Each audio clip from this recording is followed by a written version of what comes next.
Hey everyone! So today we're doing something a little bit different. Our entire source material, it's just one sentence.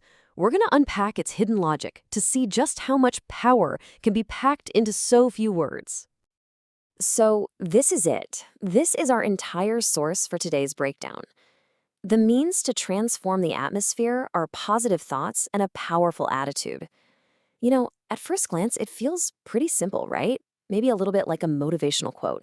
But what is it actually arguing? Okay, let's dive right in. It's a single, declarative statement, but what kind of framework is it actually building here? We're going to break it down, piece by piece, to really find out what's going on under the hood. First things first, we need to identify the objective. What is the end goal that this sentence is proposing? The answer, well, it's right there in the text. The stated goal is atmospheric transformation.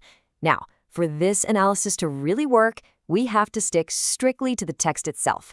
So, based only on the words provided, the main objective is to fundamentally change the atmosphere.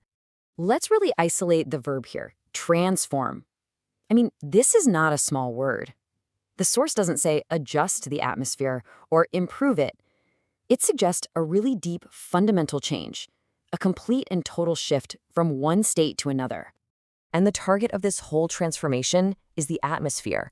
Now, the source leaves this term pretty broad. It could be a mood, a climate, pretty much anything. But the crucial point is how it's framed, as this tangible thing that can be actively changed by you. So that's the goal, but how do we actually get there? Let's take a look at the specific tools that the sentence says we need for this change. The sentence explicitly names two instruments for this transformation: positive thoughts and a powerful attitude. The structure here is really important. It presents them as two distinct, separate components. Yeah, they work together, but they are not the same thing. One, positive thoughts, is an internal cognitive process, right? It's what's in your head. The other, a powerful attitude, is more of an external projection, a state of being.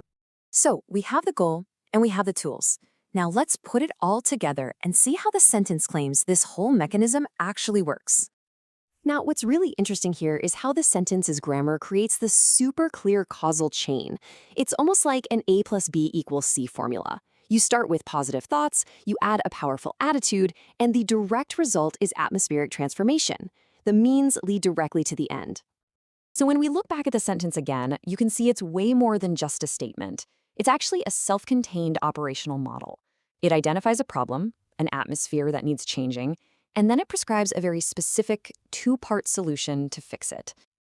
And that really brings us to our final thought. This one sentence presents an entire system, complete with a goal, the tools, and a process. It leaves us with a pretty fascinating question to think about. What is the power of a self-contained idea? How can a simple, declarative sentence pack an entire philosophy into so few words?